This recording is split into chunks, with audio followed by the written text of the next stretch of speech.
Hello everyone and welcome to the channel. Our very first species profile is of the ever-popular Boesemani rainbowfish. The Melanotaenia Boesemani was described in 1980 and has been a gem in the hobby for many years.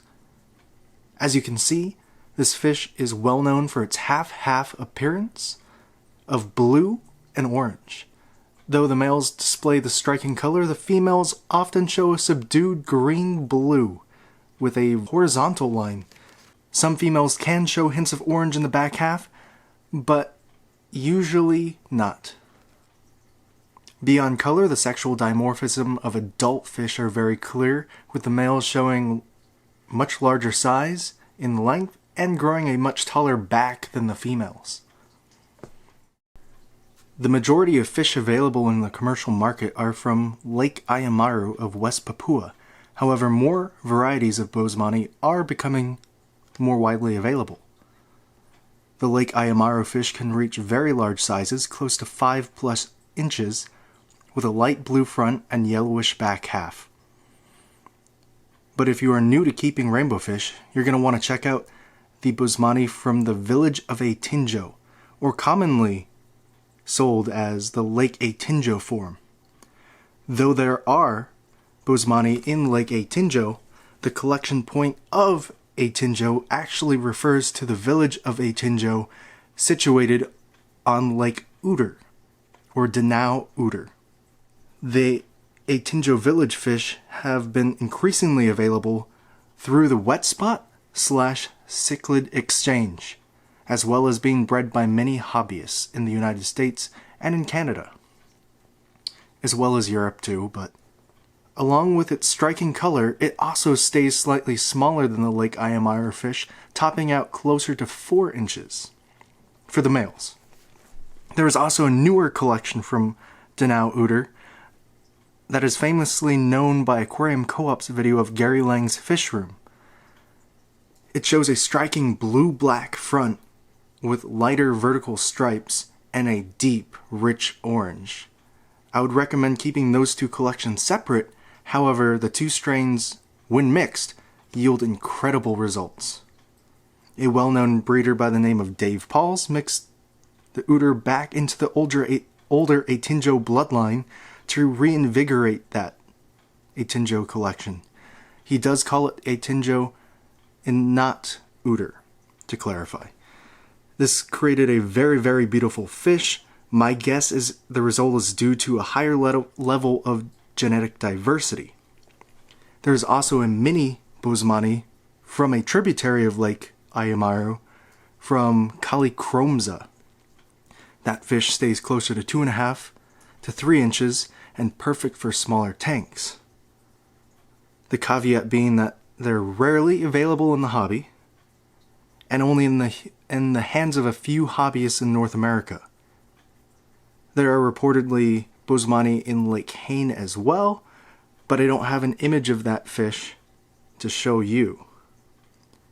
Hans Georg Evers just collected a brand new species, not species of Boesemani, but a collection of Boesemani from Kali Fitri, which shows lighter blues that kind of morph into that yellow-orange, and it's not as separated as some of the other Boesemani in the hobby.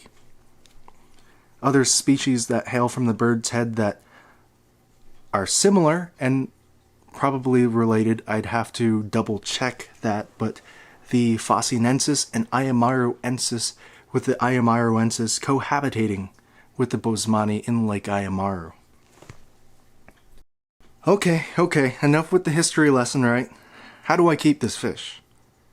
This is almost a fish that you just need one thing: clean water. There's varying information on water chemistry from collection times and locations. Heiko Bleher reported a pH of 9.0, while Melanotaenia Boesemani, the one who's named for this fish, or the fish is named for, recorded a pH closer to 6.4. And this is in Lake Ayamaru, a limestone base lake. On top of that, collection data from streams are obviously differing from that of the lakes. There are online resources like Seriously Fish that tell you to keep your Boesemani hot in the range of 81 to 86 degrees. That seems to contradict the readings that Boesemani got from the Lake Ayamaru that were closer to 78.8 to 80.6 degrees. I keep my Boesemani, a creek form, at a pH of 7.6 and temps at about 76 to 77 degrees. They're also thriving, eating, breeding, and I even have fry in the tank right now at these temperatures. And fry, oftentimes you want at much higher temperatures to increase their growth rate. So, with all this varying information, what's the main takeaway? The main takeaway is keep them in clean water. They're very adaptable like most rainbow fish. Another main point is to keep up on your water changes. Rainbow fish love water changes. You do your water changes, they'll be sparring, flashing, and breeding for you regularly. Feed your Boesemani a range of foods. I have found extreme krill flake and San Francisco Bay reef plankton, the frozen food, to really bring out that orange in the back half of the fish. This might be a placebo on my part, but the color has really popped, while other images of this collection point that I've seen from the same import have been pretty yellow on the back half. I also feed a range of other frozen and dried foods as well as live baby brine. They've been loving it. For those of you who have watched previous videos, you'll know that the Boesemani Creek form that I have is from Aves Creek. Big shout out to Dan for bringing this rare form in, because it's seldomly seen in the hobby. Though this form has floated around for many years, it really hasn't latched on. Very few sources online even mentioned Aves Creek, and I have yet to see an image of an adult fish. These ones are very young fish that I plan to keep you updated on. But I've done some digging, trying to bring out the best resources to get you information here.